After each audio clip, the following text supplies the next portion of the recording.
Frankfurt 5, Bayern de Munique 1, resultado surpreendente. O Frankfurt começou com uma pressão muito intensa, matando a saída de bola do Bayern de Munique, e quando tinha a posse de bola, repetia a mesma jogada. Inclusive, conseguiu seu primeiro gol justamente dessa maneira, colhendo os frutos da sua boa estratégia. Depois de abrir 1 a 0 logo no começo, o time mudou completamente de estratégia, adotou uma estratégia mais reativa, se fechou atrás e buscou o contra-ataque. A estratégia deu muito certo, porque o time marcou nada menos do que mais 4 gols, goleou o Bayern de Munique e conseguiu essa vitória por 5 a 1. Exatamente como tudo isso aconteceu é justamente o assunto desse vídeo. E vamos começar vendo essa marcação-pressão do Frankfurt, que simplesmente matou a saída de bola do Bayern de Munique. Aqui a gente tá vendo um lance do minuto 1, saída de bola do Bayern de Munique, Frankfurt sobe o bloco de marcação. Shaib e Marmoush, os dois atacantes, depois o Frankfurt fazia uma linha com 4 jogadores aqui, os dois pontas e os dois meio-campistas, Ebimbe, Larsson, Götze e Knauf, e aparentemente parecia ser uma marcação-pressão por encaixes individuais. A gente tem aí praticamente uma linha de 2 batendo de frente com uma linha de 2 e uma linha de 4 batendo de frente com uma linha de 4, mas não era isso que acontecia. Atenção para as dinâmicas que o Frankfurt promovia quando o Bayern de Munique decidia por onde sair jogando. Thomas Raul faz o passe para trás no Upamecano, o Shaib vai pressionar o Upamecano, mas também fazendo aquela curva para pressionar o Neuer. A bola chega lá no Neuer, agora atenção para a mudança, para as dinâmicas então dessa marcação-pressão. O Neuer vai fazer o passe lá no Min Jae-Kim, e quem vai fazer a pressão no Min Jae-Kim é o Marmoush, ele que vai fazer essa movimentação aqui para manter a bola coberta. Afinal de contas agora ativou o gatilho da marcação-pressão, intensidade até o final do campo. O Shaib não vai ficar fechando a linha de passe com o Neuer, ele que vai recuar aqui para fazer esse encaixe de marcação individual, cuidando mais ali do Kimmich. Com isso aqui então o Goretzka vai sobrar livre, quem vai avançar nele aqui é o Götze. O Götze vai fazer esse encaixe aqui pelo meio no Goretzka, vai ficar cuidando dele ali, e o Knauf vai fazer aqui a marcação do Davies, vai subir ali. Com isso, o Larsson não tem ninguém pra marcar, então o que ele faz? Ele vai fazer a cobertura dessa linha aqui do primeiro combate. E o Ebimbe, o ponta da inversão, ele também não vai ficar aberto, ele também vai fazer essa movimentação aqui, fazendo a cobertura dessa linha aqui do primeiro combate. Então a bola vai chegar no Kim, o Frankfurt vai se posicionando, apertando a marcação. Agora dá uma olhada nos posicionamentos. Basicamente os atacantes se aproximando ali da jogada, um marcando o zagueiro do recuo e o outro marcando um dos meio-campistas. E a linha do meio, o lado onde tá saindo a jogada avança para pressionar e o outro recua mais pelo meio aqui para fazer a cobertura. O Davies vai tentar uma bola um pouco mais esticada, mas perceba quantos jogadores do Frankfurt já estão fechando espaço, 8 jogadores. Então o Frankfurt abria no 4-4-2, mas quando o Bayern tentava avançar, o time fechava por um dos lados, respeitando aquelas dinâmicas ali, aqueles encaixes de marcação, que era justamente para garantir que o time ia ter superioridade numérica. E um ponto importante, dá uma olhada onde tá o Ebimbe, ele é o ponta esquerda do time praticamente, e ele tá fechado aqui como um volante. E só uma ressalva aqui, muita gente acha que os pontas não devem nem marcar a descida dos laterais, fechar espaço mais recuado. O que vai acontecer quando eles descobrirem que na maioria dos times da Europa o ponta tem fechado pelo meio, marcando praticamente os principais armadores do adversário? É o futebol que não para de evoluir. Então aqui a gente tem uma outra saída de bola, minuto 1 e 50, minuto 2 praticamente. Mesma organização, Frankfurt ali mais aberto em campo no 4-4-2, só que dessa vez vai acabar acontecendo aqui um pequeno equívoco. Bom, o Shaib vai fazer o que é esperado, ele vai pressionar aqui a linha de passe com o Upamecano, era assim que funcionava. No caso aqui, o Marmoush, ele tá fechando aqui o Goretzka, mas o Kimmich tá livre. Isso porque o Choupo-Moting recuou aqui e ele acabou atraindo aqui a marcação do Larsson. Então se a gente comparar com o lance anterior, o certo, né, o correto seria, respeitando aquela estrutura de posicionamento, o Larsson fazer esse encaixe de marcação individual aqui com o Kimmich. Mas de novo, perceba aí como o time já coloca então 6 jogadores ali na região da bola, aumenta bastante essa compactação, tanto por conta dessa flexibilidade dos meio-campistas de poderem chegar aqui perto de onde está saindo a jogada, porque o ponta da inversão fecha ali pelo meio, mas também os atacantes de frente recuando ali para dobrar a marcação. E mais uma bola recuperada aqui para o Frankfurt, ainda no campo de ataque. E logo na sequência foram 3 saídas de bola do Bayern de Munique, 3 bolas recuperadas do Frankfurt. O Choupo-Moting começou a recuar bastante para tentar contribuir, criar uma linha de passe ali naquele espaço vazio nas costas dos meio-campistas que avançavam para pressionar. E aí entrou o papel dos zagueiros, o Koch saía para caçar o tempo inteiro o Choupo-Moting, ele levava vantagem, acabava ganhando ali praticamente todas que ele subia, avançava e encaixava a marcação, mas também o Tuta ganhando do Harry Kane. Nesse lance aqui ficou claro porque os dois zagueiros saíram para caçar e os dois conseguiram antecipar ali. Primeiro o Koch aqui recuperando a bola, né, pelo menos dificultando ali com que o Choupo-Moting desse prosseguimento da jogada de uma forma mais consciente, e na sequência o Tuta vai fazer a mesma coisa aqui para cima do Harry Kane. Então dá uma olhada aqui, o Tuta e o Harry Kane antecipou, e mais uma vez o Frankfurt colocando 8 jogadores aqui próximos da jogada para conseguir recuperar mais uma posse de bola no campo de ataque. E foi dessa maneira então que o Frankfurt conseguiu sufocar, matar a saída de bola do Bayern de Munique nesse primeiro tempo. Mas não basta apenas recuperar a posse de bola, é preciso ter uma boa jogada para conseguir atacar o seu adversário. E o curioso é que o Frankfurt pelo menos veio com um bom plano, um plano bem definido, porque o time repetiu simplesmente a mesma jogada até conseguir o seu primeiro gol. Vamos dar uma olhada. Vamos começar dando uma bagunçada aqui nas linhas, né? Basicamente o Frankfurt desfazia aquele 4-4-2, né? Então o time se organizava de uma maneira diferente quando tinha a posse de bola. Então eu só marquei aqui o 4-4-2 para você entender como o time saía daquela formação e se posicionava para atacar. Começando aqui pelos atacantes, eles ficavam mais fechados pelo meio mesmo. Aquela linha de 4, geralmente então o Knauf, ele vinha mais para dentro, ele não ficava aberto como um ponta, porque o Buta, o lateral direito, descia bastante. Se a gente comparar então os dois laterais, o Buta, lateral direito, ele descia bastante aqui, virava praticamente um ponta, e o Pátio ele ficava mais recuado, como se fosse um zagueiro aqui junto com o Koch e o Tuta. Então basicamente aqui o Götze e o Larsson ficavam mais recuados por fora do bloco, os dois meio-campistas, os dois armadores, e aí o time espetava 5 jogadores aqui para cima da linha defensiva do Bayern de Munique. E o Frankfurt atacava bastante lá pela direita, com o Buta, o Knauf, o próprio Götze aqui na armação, e a jogada era cruzar para dentro da área e invadir a área com 4 jogadores. Geralmente os 4 jogadores que invadiam não tinha elemento surpresa, o Larsson não invadia nesse momento aqui, ele atacava também, mas a gente já vai chegar lá. Mas nessas jogadas de ataque posicional, né, atacando ali o bloco recuado do Bayern de Munique, geralmente Knauf, Marmoush, Shaib e Ebimbe invadiam a área para tentar a finalização. Como por exemplo nesse cruzamento, mas que a zaga do Bayern consegue neutralizar. De fato, o time insistiu bastante nesses cruzamentos, todos nascendo lá pela direita. E aí, basicamente, na quarta tentativa, Buta coloca lá dentro da área, lá, os 4 jogadores invadindo a área, Shaib, Ebimbe, Marmoush e Knauf, a bola fica viva, a defesa do Bayern não consegue cortar, o Masraoui acaba errando o corte ali, né? Bola na trave e na sobra, Marmoush faz o gol, 1-0 Frankfurt. E aí, alguns minutos depois de ter feito 1-0, o Frankfurt adotou uma outra estratégia. O time simplesmente abriu mão de fazer a marcação-pressão e recuou em campo, o que pode ser uma estratégia meio arriscada contra um time que tem boas jogadas de ataque ao bloco recuado, como é o caso do Bayern de Munique. Mas essa estratégia acabou dando muito certo, isso porque o Frankfurt oferecia uma jogada que o Bayern de Munique gosta de tentar, mas tinha uma armadilha para recuperar a posse de bola e principalmente tinha uma excelente saída em contra-ataque, os dois pilares da boa estratégia reativa. E a linha do tempo vai esclarecer pra gente aqui, ó. Se a gente pegar todas as saídas de bola do Bayern de Munique, perceba aqui as bolinhas vermelhas, marcações-pressões do Frankfurt que funcionaram. Dá uma olhada, o time parou de fazer a marcação-pressão ali um pouquinho antes do minuto 15. Antes disso tinha funcionado em praticamente todas as situações. E depois disso o time simplesmente abriu mão de subir o bloco de marcação, deixava o Bayern de Munique avançar e já esperava ali no campo de defesa.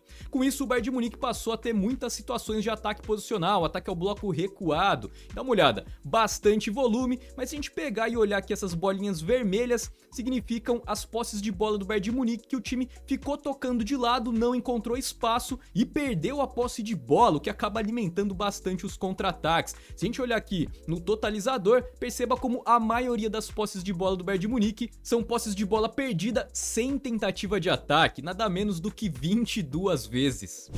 Mas vamos entender como isso aconteceu. Tá aqui o 4-4-2 então do Frankfurt. Então o time em bloco médio geralmente adotava muita disciplina de posicionamento, ou seja, ficava mais preso ali ao seu desenho defensivo do que propriamente tentar fazer encaixe de marcação individual, muita mudança na estrutura básica de posicionamento. E esse aqui que você tá vendo na tela também era o posicionamento que o Bayern de Munique repetia ou repete em diferentes partidas, né? Geralmente o Davies ataca um pouco mais, o Masraoui ou o Laimer fica um pouco mais por fora do bloco, o Coman geralmente joga bem aberto e nesse jogo especificamente o time tava com dois centroavantes, né? O Harry Kane e o Choupo-Moting, que recuavam um pouco mais, eles se revezavam na verdade aqui para procurar espaço entre as linhas, mas não funcionou tão bem como a gente já vai perceber. Agora, partindo desse posicionamento, qual que era o objetivo, qual que era a dinâmica, por que o Frankfurt conseguiu recuperar tanta posse de bola assim com o Bayern de Munique sem tentar nenhuma jogada de ataque, né? Por exemplo, esse lance aqui, ó, o Upamecano ele tem aqui praticamente 3 opções de passe, né? Ele tem uma opção de passe mais aberto aqui com o Masraoui, que tá passando aberto pela direita. Ele pode colocar essa bola no ponto futuro, né? Colocar o Sané para correr na frente ou tentar fazer um passe no pé para ele, ou colocar aqui pro Choupo-Moting. Agora perceba como nenhum desses 3 jogadores tem a marcação encaixada, ninguém tirou o espaço desses jogadores.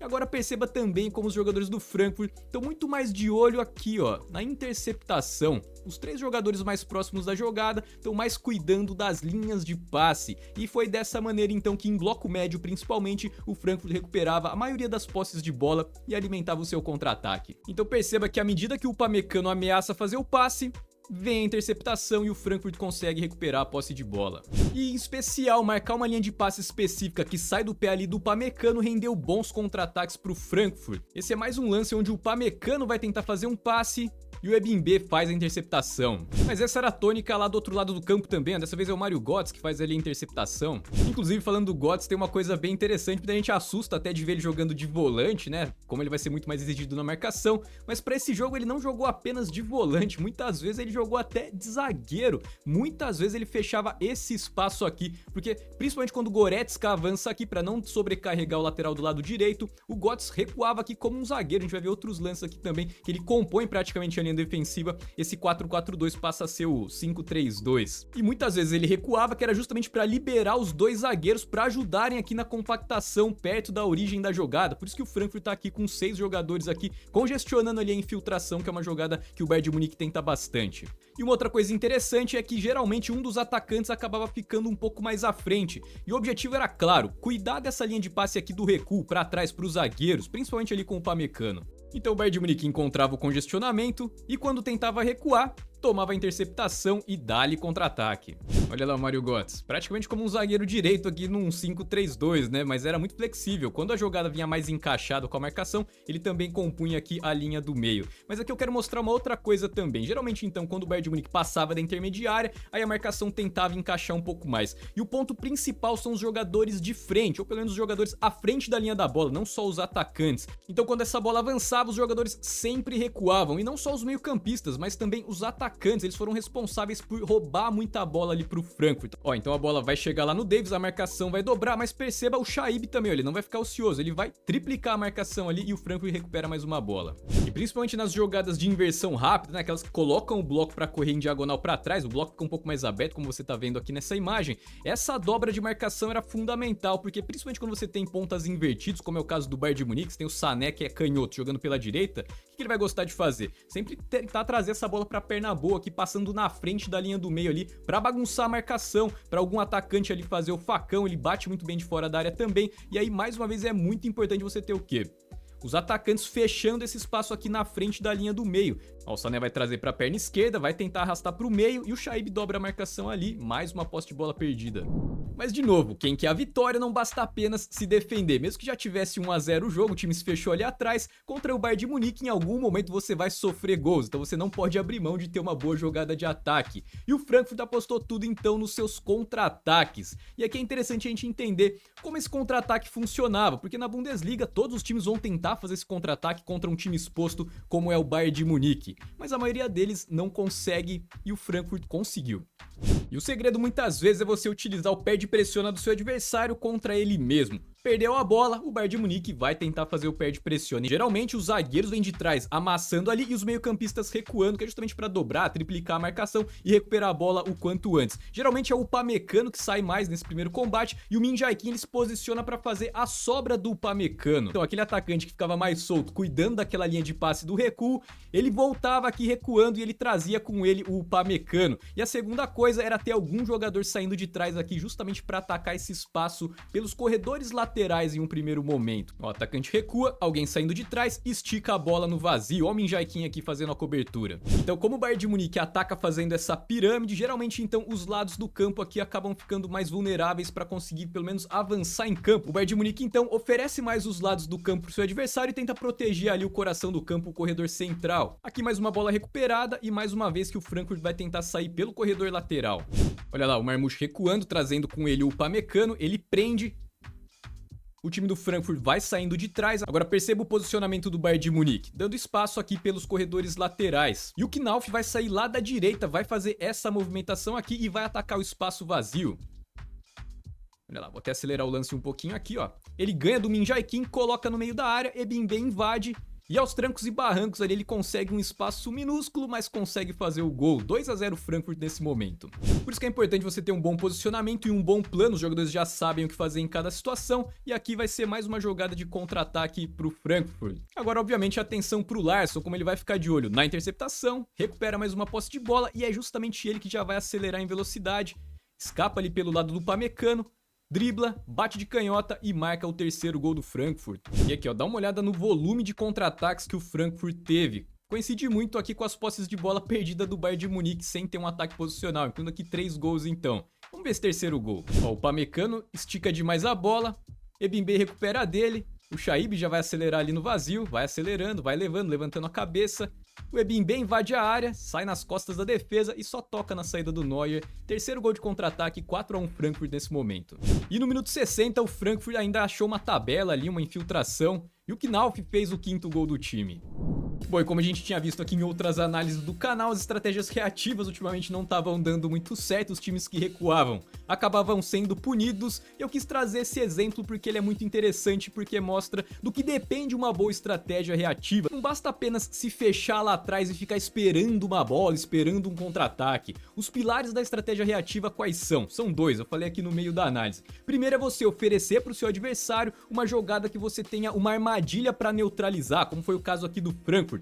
Oferecia as infiltrações, não encaixava a marcação, mas estava de olho na interceptação, e você com isso então vai alimentar o seu contra-ataque. E depois você precisa também desse segundo pilar, que é justamente escapar do perde-pressiona do seu adversário, ou usar o perde-pressiona do adversário contra ele mesmo. O que o Frankfurt fazia? Atraía o primeiro zagueiro, no caso o Upamecano, e tentava escapar pelos lados do campo. E colheu os frutos, conseguiu sair com essa grande goleada, praticamente inédita nessa temporada aí pra cima do Bayern de Munique. E pra você que quer extrair o máximo da sua capacidade analítica, desenvolvendo a sua leitura de jogo, fazer suas próprias análises, ter acesso às nossas ferramentas exclusivas, que vão facilitar bastante tanto as suas análises quanto as suas edições de vídeo, futebolcursos.com, o link pra você conhecer tá aqui na descrição. Todos vocês vão ser muito bem-vindos pra estudar futebol lá com a gente. Muito obrigado por assistir esse vídeo até o final, eu espero que você tenha gostado. Vou ficando por aqui, um grande abraço e até o próximo vídeo.